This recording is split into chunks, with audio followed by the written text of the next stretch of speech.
I'm Logan Crawford, and right now on Spotlight, we are talking about that journey we all take, the journey along the road of life.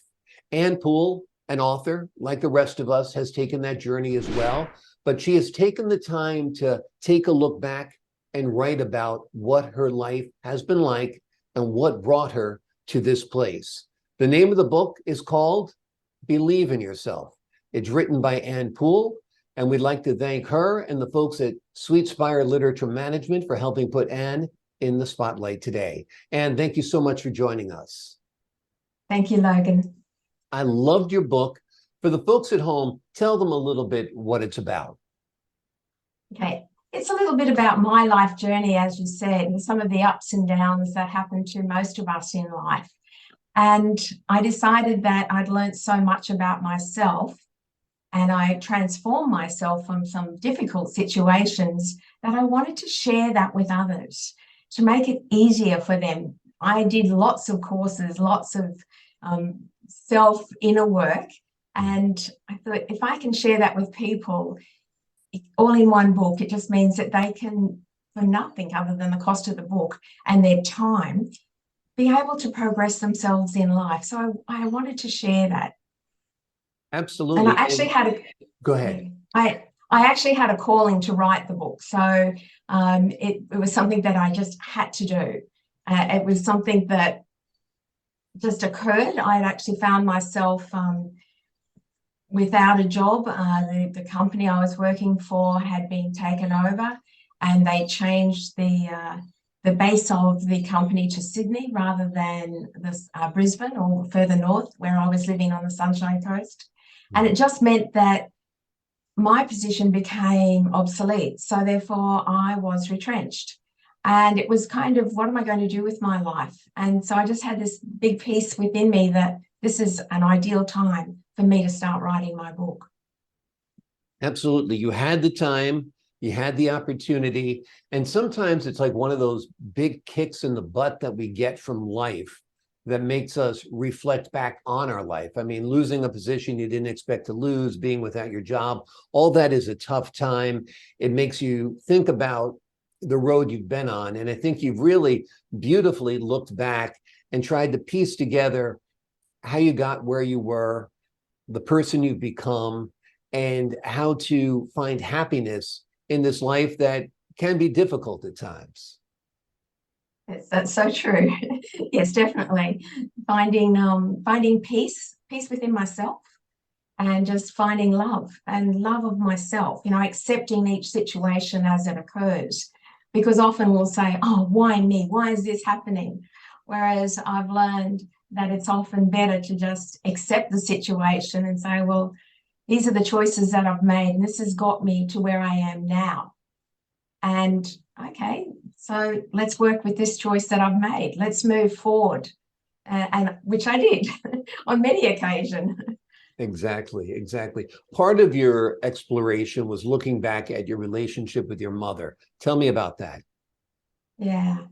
Well, I never really had a very good relationship with my mother.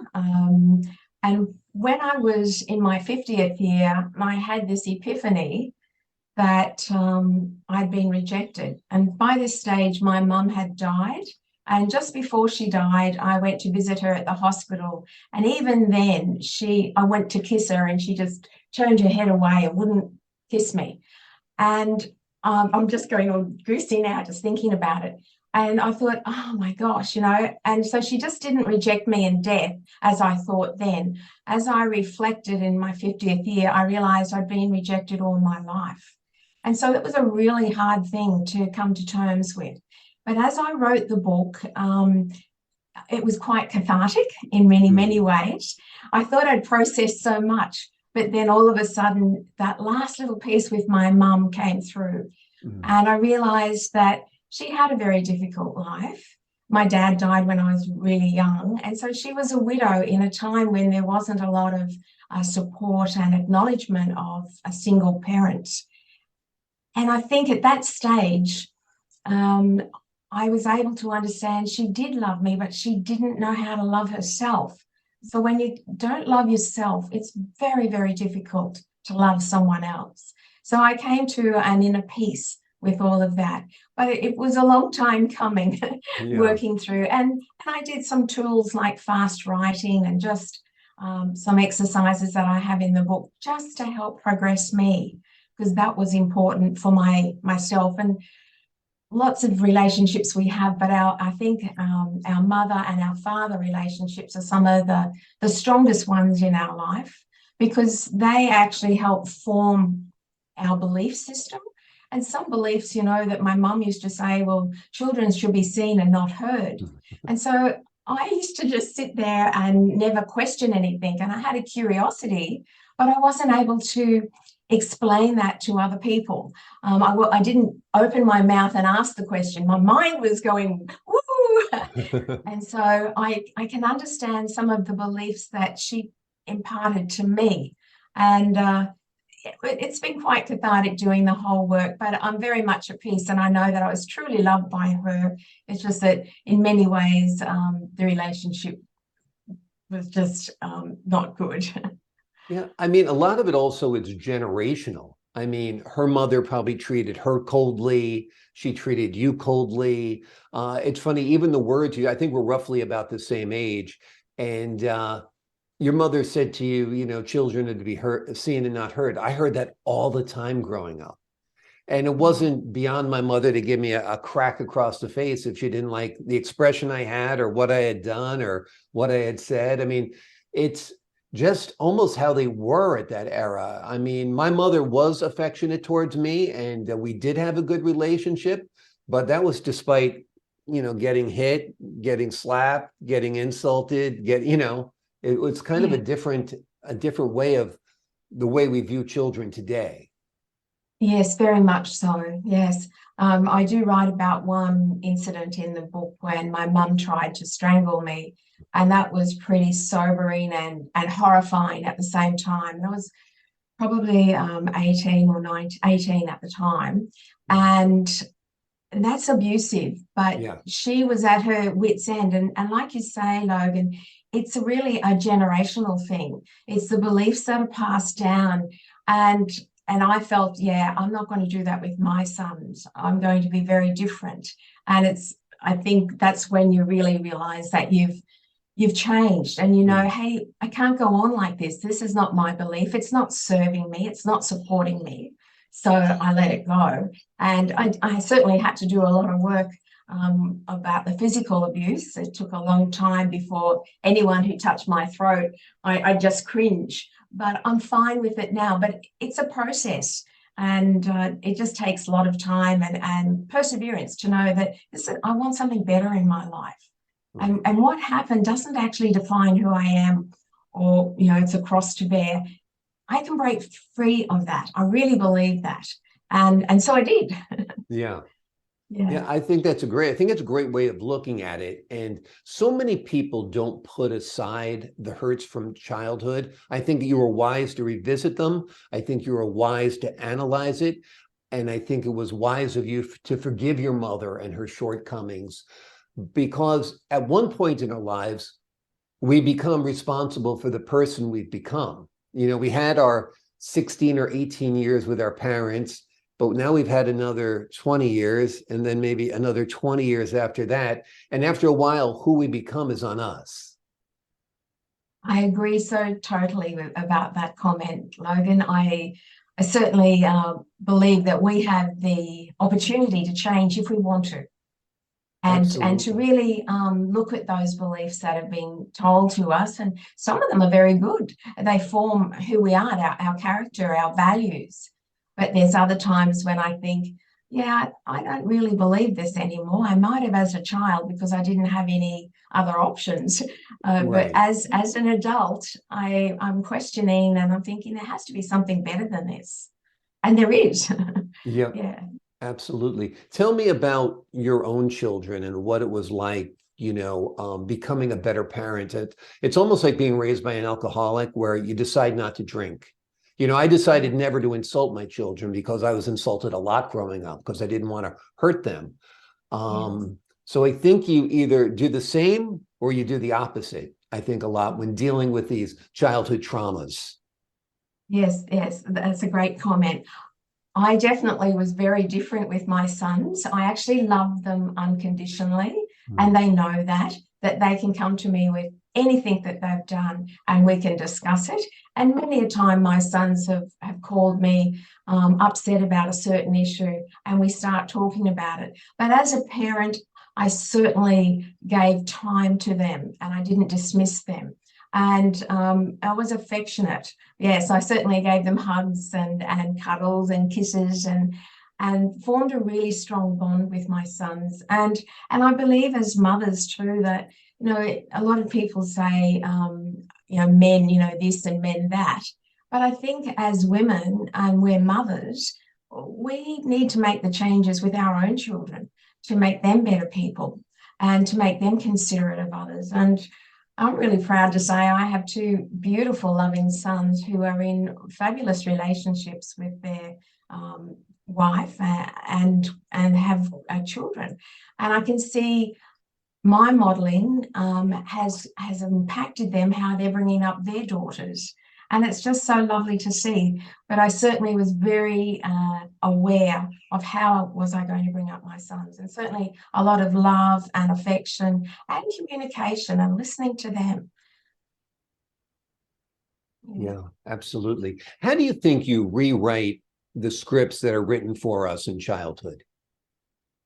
Oh, that's a good question. How would I rewrite them?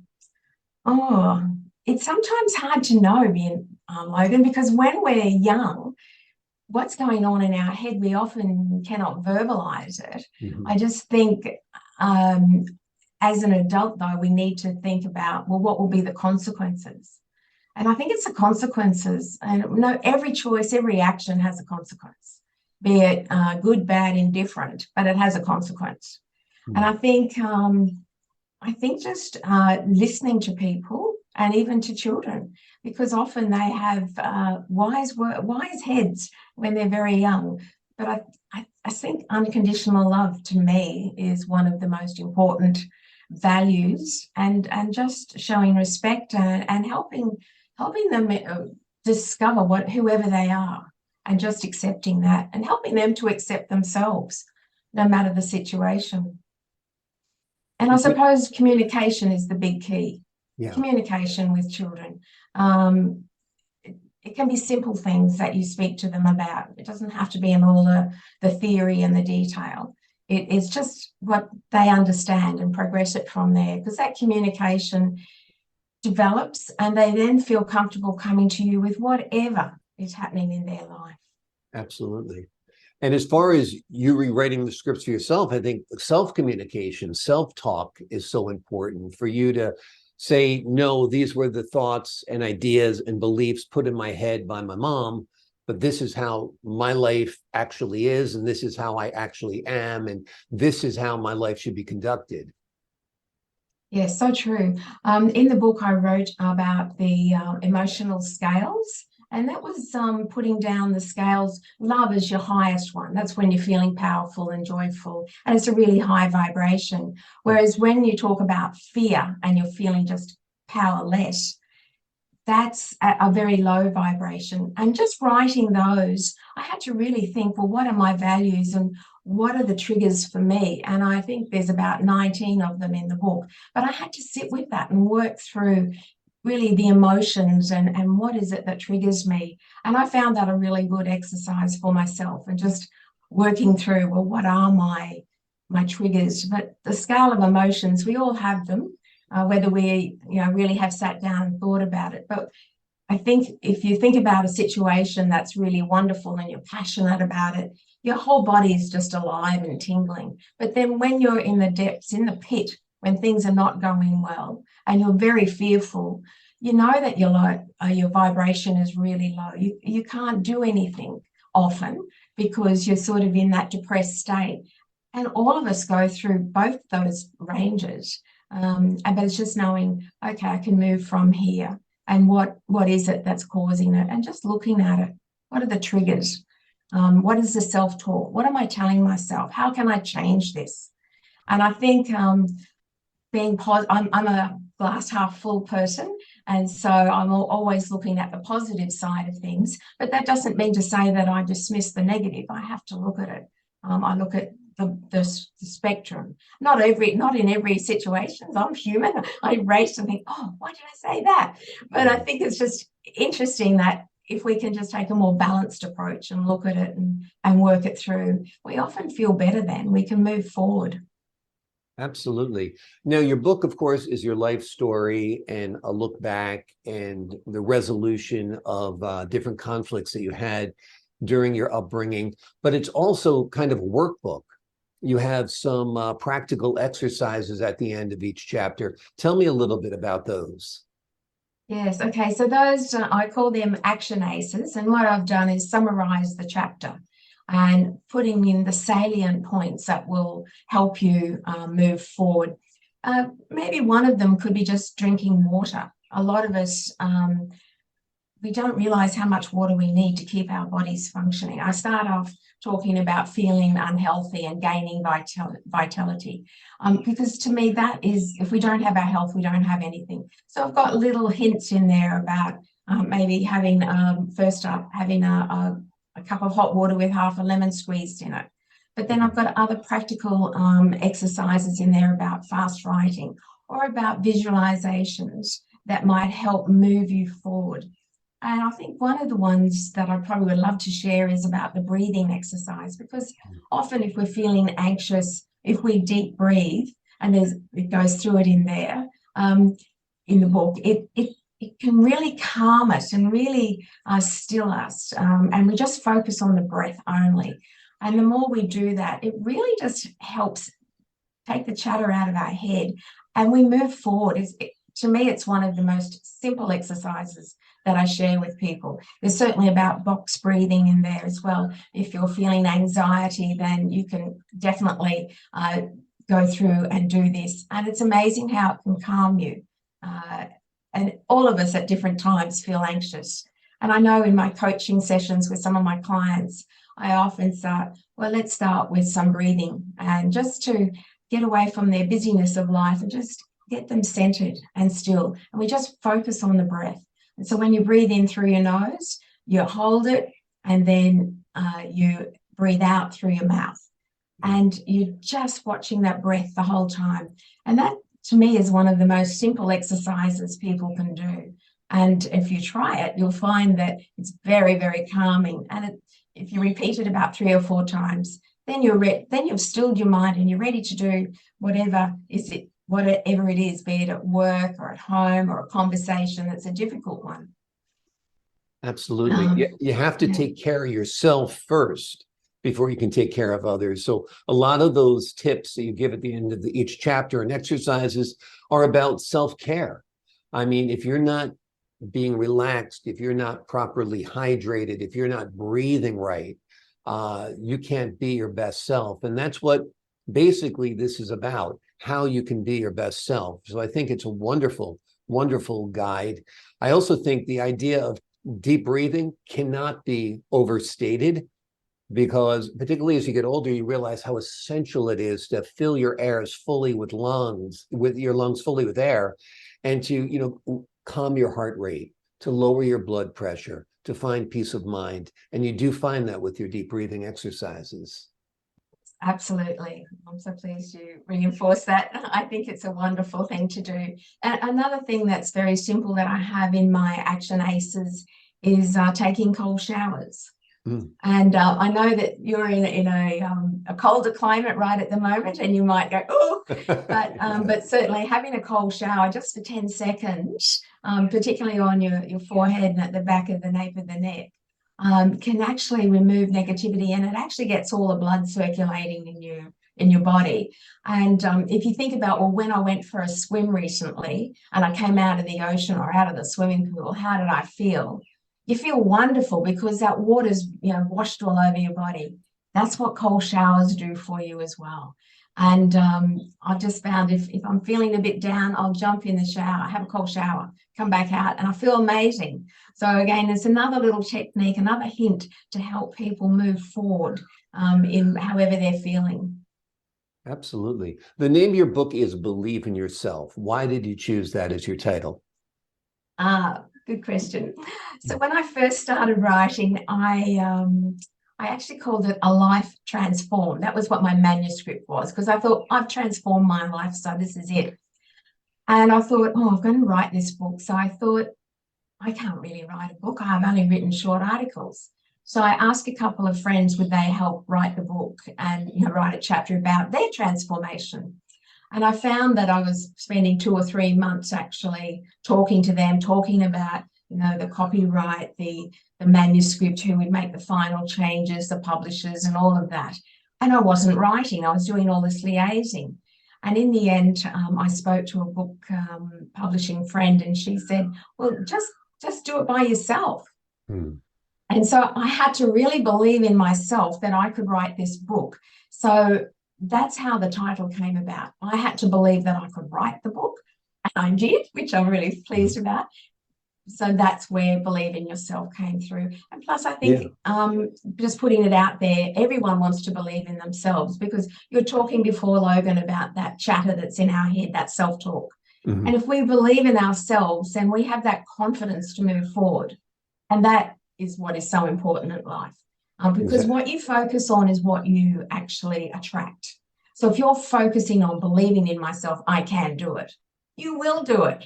There's no doubt about that in my mind. And I want the readers to realize that as well, that they can do it.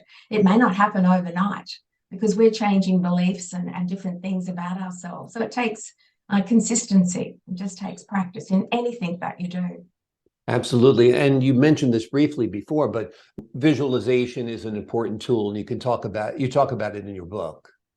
Yes, I certainly do. And I've used visualization many, many times to move me from one place to another, and to just give me that confidence. And it's really about the mind, the visualization. It's what you can experience. And in the book, I talk about a particular one where you're actually expanding yourself and just going from a small distance around yourself, and just keep going until you're to the mountains, and then you're further around the globe, and then you're further into infinity, into space. And you can feel yourself changing with that visualization. Or the other thing is, if you're really wanting something in life, you visualize yourself already having that. Like, you look at some of the famous tennis players, I'm sure their coaches will tell them it's not just winning Wimbledon, it's actually winning and standing there, and then what you're going to do next. So it's not just that exact goal, it's even moving you further forward. So you're visualizing the end goal. Stephen Covey talks about always begin with the end in mind. So visualization is a little bit like that as well. It's looking at, well, what is the end? But let's go even further. But when you first start, just start with the end. What is it that I'm really wanting to achieve? Right. No, it's very true. It's a powerful technique. I use it all the time. I'll be on a big audition for a film or a TV show, and I visualize the room. I visualize how I'm going to do my performance. I visualize their reaction, and it gets you comfortable. You start visualizing success. You tune out any negativity. You distress yourself. The power of visualization can't be overstated. And everybody from superstar celebrities to athletes to folks like yourself who are authors use the technique, and it's a great one. Tell me a little bit about your trip to the Antarctic. Oh, that was just absolutely a lifelong dream. I'd always thought that I might go to Antarctica, and I thought I might just fly over it. But an opportunity came up for me to go on an icebreaker ship for 11 days. And I just took it. It wasn't cheap, but somehow the money came and I was able to go. I was just blown away by the serenity and by the ice, the formation of the ice, was the icebergs, and even just all of the cliffs around. But the scenery, all the different, the penguins, the humpback whales were amazing. I had one that was just sort of an arm's length away from me. And that was just an unreal experience, sitting in one of those little zodiacs. And it was one of those terrifying moments where, oh my gosh, if the whale was actually swimming underneath us and then coming up the other side, almost like playing peekaboo, and which was just amazing. But I'm terrified. I'm thinking, if this whale flips its fin or something, we're going to capsize, and in 5 seconds we'll have hypothermia. But then on the other hand, how wonderful is this? I could almost touch it. Not that I would, but I could see the barnacles on the whale, and I could see their one spiky hair coming out of each little thing on them. And I just thought, wow. So it was a dream come true, and I had such gratitude for this opportunity, and just the stillness and the peacefulness of being there was just amazing. And the people on board gave us lectures all about the Antarctic explorers and all about the wildlife. So it was quite educational, but it was just, I was so blessed. I was just so blessed to have that opportunity. It just seems otherworldly. Like, it's so serene, it's so stark. It just seems like you're on a different planet when you're there. Yeah. So have you been there, Logan? I have not, only from watching documentaries and so forth. Oh, right. Because when you said stark, that's a good description there. Because I'm looking for the trees being a quite Australian girl, but no, it's not there. But it's just so beautiful in itself, and the colours of the water, yeah, the deep blues. But just seeing the seals and the orcas, it for me it was just amazing, and the snow petrels, some of the birds, just beautiful, beautiful. And I love being in nature, and it was such a different nature. Yeah. And it's nice that that's kind of like the capstone of your book, because you've come full circle to a person who had trouble with their mother while growing up, to the other, trials and tribulations that we have in life, to this wonderful life affirming trip, a once in a lifetime exploration. So I think it's just a lovely way to conclude with that story. Thank you. Yes. I had such gratitude. Yes. Wonderful. The name of the book is Believe in Yourself. It is written by Anne Poole. You can order it on Amazon. It is highly recommended. It's a delightful read. It'll make you question things about your own life. You might even start writing your own life story after reading it. You'll also find at the end of each chapter very helpful exercises that'll help you live your best life, just like Anne Poole is doing right now. And thank you so much for joining us here today on Spotlight. Thank you, Logan. My pleasure. And to the folks at home, I'm Logan Crawford, thanking you for your time this time. Until next time on Spotlight.